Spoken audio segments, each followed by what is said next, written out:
இயேசு கிறிஸ்துவும் நானும். வேத வசனம் 2 சாமுவேல் 1:14. கர்த்தர் அபிஷேகம் பண்ணினவரை கொண்டு போடும்படி நீ உன் கையை நீட்ட பயப்படாமல் போனது என்ன என்று தாவீது அந்த மனிதனை பார்த்து கேட்கின்றார்.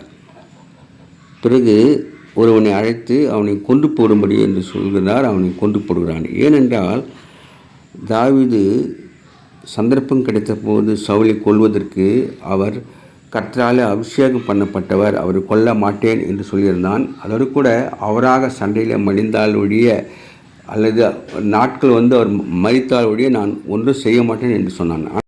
அந்த அமிலேக்கியன் சவுல் தன்னை கூப்பிட்டு தன்னை கொல்லும்படி சொல்லுகின்றதுனாலே அவர் இனி பிழைக்க மாட்டார் என்று அவர் அண்டையிலே சென்று அவரை கொன்று போட்டேன் என்று சொல்லுகின்றான்.